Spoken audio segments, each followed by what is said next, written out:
तर hi hello नमस्ते. आज आपण आपल्या चॅनलवर घेऊन आलेलो आहोत उन्हाळा स्पेशल टरबूज कुल्फी. अगदी 2 साहित्यामध्ये तयार होणारी, अगदी 5 ते 7 मिनटामध्ये आपण परफेक्ट अशी टरबूज कुल्फी तयार करू शकतो. तुम्ही पाहू शकता अगदी मस्त अशी दिसते आहे आणि अजिबात गॅस वगैरे पेटवण्याची गरज पडत नाही. तर अगदी परफेक्ट आणि छान अशी रसरशीत अगदी मस्त कलर वगैरे असणारी कुल्फी कशाप्रकारे तयार करायची, चला तर मग व्हिडिओला सुरुवात करूया. पण हो, व्हिडिओ सुरुवात करण्याअगोदर एक रिक्वेस्ट, व्हिडिओ आवडला तर व्हिडिओला लाईक आणि चॅनलला सबस्क्राईब करायला विसरायचं नाही. तर त्यासाठी मी इथे मीडियम साईजचं असं टरबूज घेतलेलं आहे. छान स्वच्छ असं धुवून घ्यायचं आणि कट करून घ्यायचं. तर आपण इथे फक्त अर्ध टरबूज यूज करणार आहोत, अर्धा आपण इथे बाजूला ठेवून देणार आहोत. तर आपण या टरबूजाच्या देखील छान अशा बारीक बारीक फोडी करून घेऊया, म्हणजे आपल्याला हे कट करण्यासाठी अगदी सोप्या जातील. अशा प्रकारे मी इथे कट मारून घेतलेले आहेत. अशा प्रकारे कट मारून घेतल्यामुळे आपल्याला अगदी पटकन असं टरबूज कट करून घेता येतं. तुम्ही पाहू शकता अशा प्रकारे अगदी छान पटापट आपण इथे टरबूज कट करून घेऊ शकतो.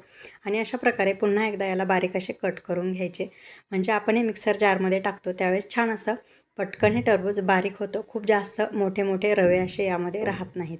तर अशा प्रकारे आपण हे पूर्ण टरबूज कट करून घेऊया. तर क्यूबमध्ये कशा प्रकारे कट करून घ्यायचं, लहान मुलांना तर खूप जास्त आवडतं. अशा प्रकारे चाकू तिरकस असा टाकून घ्यायचा. तुम्हाला हवं त्या आकारात 3 ते 4 वेळेस तुम्ही इथे काप तयार करून घेऊ शकता. आडवे उभे अशा प्रकारे आपण इथे कट करून घेतल्यानंतर अगदी छान परफेक्ट क्यूबमध्ये आपल्या इथे टरबूज कट करून तयार होतं. तर लहान मुलं खूप जास्त आवडीने अशा प्रकारे क्यूबमध्ये कट करून घेतल्यानंतर खातात. त्यामुळे मी ही स्टेप इथे दाखवलेली आहे. तर हाच व्हिडिओ आपण शॉर्ट व्हिडिओ देखील अपलोड केलेला आहे, तो देखील तुम्ही जाऊन नक्कीच पाहू शकता. तर अशाच प्रकारे आपण इथे आईस्क्रीमच्या देखील आपल्या यूट्यूब चॅनलवर भरपूर साऱ्या रेसिपीज अपलोड केलेल्या आहेत. तर हे पहा, अशा प्रकारे छान असं आपल्या इथे टरबूज कट करून झालेलं आहे. आईस्क्रीम्स आणि आपण इथे केक देखील आपल्या यूट्यूब चॅनलवर अपलोड केलेले आहेत, ते देखील तुम्ही जाऊन पाहू शकता. अगदी छान सोप्या भाषेत आपण पूर्ण व्हिडिओ डिटेलमध्ये पाहिलेले आहेत. त्यानंतर आपण हे टरबूज मिक्सर जारमध्ये टाकून घेऊया. अगदीच बिया काढून घेतल्या तरीही चालतील, नाही काढल्या तरी काहीच हरकत नाही. 2 ते 3 फेऱ्या आपण इथे मिक्सर जारला मारून घेऊया. तर 2 ते 3 वेळा मिक्सर जारला आपण फेरून घेतल्यानंतर तुम्ही पाहू शकता मी इथे पुरणाची चाळणी घेतलेली आहे आणि आपण त्याने हा पूर्ण टरबूजाचा रस काढून घेणार आहोत. तर वरती राहिलेला चौथा थोडासा गर आणि बिया इथे वरती राहतात, खाली अशा प्रकारे छान असा रस निघून येतो.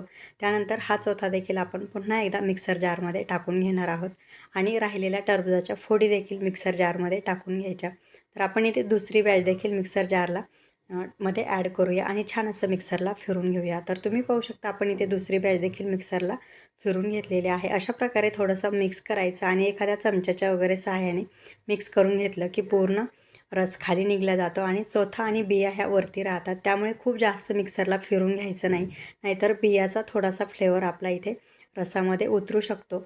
तर तुम्ही अगदीच यामध्ये चाट मसाला वगैरे ॲड केला, काळं मीठ वगैरे तरीही चालेल, पण अगदी परफेक्ट असा टरबूजाचा फ्लेवर येण्यासाठी मी इथे काही ॲड केलेलं नाही. त्यामुळे अगदी परफेक्ट असा फ्लेवर येतो. तर त्यासाठी मी इथे अशा प्रकारे ग्लास घेतलेले आहेत. तुम्ही अगदीच घरातले स्टीलचे ग्लास घेतले तरीही चालतील, किंवा मग अशा प्रकारे कागदी ग्लास देखील भेटतात, चहासाठी वगैरे भेटतात, ते ग्लास घेतले तरीही चालतील. अगदी कोणताही मोल्ड वगैरे घेण्याची गरज पडत नाही, किंवा मग आईस्क्रीमसाठी लागणारे मोल्ड वगैरे घेण्याची गरज पडत नाही. तर मी इथे स्टीलचा ग्लास देखील घेतलेला आहे. अगदी कागदी, प्लास्टिक आणि स्टील या तिन्हीमध्ये देखील आपण आईस्क्रीम कुल्फी बनवून पाहणार आहोत. तर आपण ही कुल्फी बनवण्यासाठी अशा प्रकारे मी छान असे स्वच्छ ग्लास धुवून घेतलेले आहेत आणि आपण ह्या तिन्ही प्रकारच्या ग्लासामध्ये हा ज्यूस आपण टाकून घेऊया आणि छान असं हे पॅकिंग तयार करून घेऊया. तर खाली थोडासा बिया वगैरे राहतात, त्यामुळे शेवटी थोडंसं हळू टाकायचं, म्हणजे बिया ह्या खाली राहतात, म्हणजे आपण ज्या भांड्यामध्ये रस काढलेला असतो त्या भांड्यामध्ये. त्यानंतर मी इथे सिल्वर पॅक घेतलेला आहे, तो आपण पूर्ण ग्लासाला रॅप करून घेणार आहोत. अशा प्रकारे चौकोनी आकारामध्ये मी कट करून घेतलेला आहे. तर तुम्ही अगदीच प्लास्टिक घेतलं, म्हणजे आपण पापड वगैरे बनवण्यासाठी चौकोनी आकारात प्लास्टिक कट करून घेतो, तसं कट करून घेतलं तरीही चालेल. आणि त्याने छान असं आपण रबर वगैरे लावून पॅक करून घेतलं तरीही चालेल, म्हणजे त्यावरती आईस क्रिस्टल तयार होत नाहीत. आईस क्रिस्टल तयार होऊ नये त्यासाठी आपण इथे प्लास्टिक वगैरे लावून घ्यायचं. तर मी इथे पूर्ण ग्लास रॅप करून घेतलेले आहेत. त्यानंतर अशा प्रकारे रबर लावून घ्यायचे. तर तुम्ही अगदी प्लास्टिक लावून घेतलं तरीही रबर लावून घ्या, म्हणजे त्यामध्ये आईस क्रिस्टल वगैरे तयार होत नाहीत. तर आपण पूर्ण ग्लासाला अशा प्रकारे रबर लावून घेऊया. तर तुम्ही आपल्या यूट्यूब चॅनलवर खूप साऱ्या आईस्क्रीमच्या रेसिपीज आहेत, त्याला नक्की भेट द्या. आणि त्यानंतर आपण इथे चाकू घेतलेला आहे. अगदी थोडेसे असे होल तयार करून घ्यायचे. अगदी फक्त स्टिक बसेल इथपर्यंत होल तयार करायचे. खूप जास्त मोठा होल तयार करायचा नाही. खूप जास्त मोठा होल तयार केला तर स्टिक आपली थोडीशी वाकडी होते आणि आपण ज्यावेळेस कुल्फी खातो त्यावेळेस ती पटकन गळल्या जाते. त्यामुळे आपण अगदी छोटे छोटे आपल्या इथे होल्स तयार करून घेतलेले आहेत. त्यानंतर अशा प्रकारे स्टिक्स केकचं साहित्य वगैरे भेटतं तर तिथे आरामशीर भेटतात. तर त्या स्टिक आपण इथे घेतलेल्या आहेत. तर तुम्ही पाहू शकता हे होल थोडंसं मोठं झालं आहे तर त्याची स्टिक थोडीशी अशी वाकडी होत आहे. त्यामुळे अशा प्रकारे थोडेसे अगदी सुरुवातीला सांगितल्याप्रमाणे छोटे छोटे असे होल्स तयार करून घ्यायचे. तर तुम्हाला आपली ही रेसिपी इथपर्यंत पाहिली म्हणजे नक्कीच आवडली असेल तर व्हिडिओला लाईक आणि चॅनलला सबस्क्राईब करायला विसरू नका. त्यानंतर आपण हे पूर्ण पॅक करून घेतलेलं आहे. तर मी ही कुल्फी सकाळी बनवून घेतलेली आहे त्यामुळे मी ही 5 ते 6 वाजता उघडून पाहणार आहे. तर मी इथे डीप फ्रीजमध्ये ही कुल्फी सेट होण्यासाठी ठेवणार आहे अगदी दिवसभरासाठी.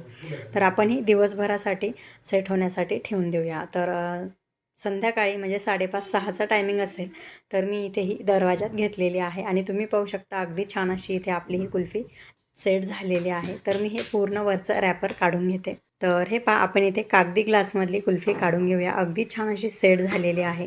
अगदी मस्त अशी दिसत आहे कुठेही यावर. तर आपण ही कुल्फी डिमोल्ड करून घेऊया. तर त्यासाठी अशा प्रकारे हातावर अगदी एक अर्धा सेकंदभर फिरून घेतलं तरी अगदी छान अशी डिमोल्ड होते. तुम्ही पाहू शकता अगदी मस्त अशी आपली इथे कुल्फी तयार झालेली आहे. अशाच प्रकारे आपण दुसऱ्याही प्लास्टिकच्या ग्लासमधली देखील काढून घेऊया. नाही निघली तर अगदी थोडंसं असं नॉर्मल पाण्यामध्ये ग्लास बुडवून घ्यायचा. आतमध्ये फक्त पाणी जाऊ द्यायचं नाही. आतमध्ये पाणी गेलं तर टेस्ट बिघडते यासाठी फक्त. आणि बुडवून घेतल्यानंतर तुम्ही पाहू शकता अगदी पटकन अशी यामधली देखील कुल्फी निघलेली आहे. तर हे आपण इथे स्टीलच्या ग्लासमधली देखील कुल्फी काढून पाहूया. 1 ते 2 वेळा पाण्यामध्ये ग्लास बुडवून घेतला की अगदी सहजासहजी अशी कुल्फी निघल्या जाते. तुम्ही पाहू शकता अगदी पटकन अशी कुल्फी निघलेली आहे. तर आपल्या इथे छान अशा कुल्फ्या अगदी गॅस न पेटवता अगदी 4 ते 5 मिनटामध्ये आपण कुल्फी कमीत कमी साहित्यामध्ये तयार करून घेऊ शकतो. तर तुम्हाला आपला हा व्हिडिओ आवडला असेल तर व्हिडिओला लाईक आणि चॅनलला सबस्क्राईब करायला विसरू नका. धन्यवाद.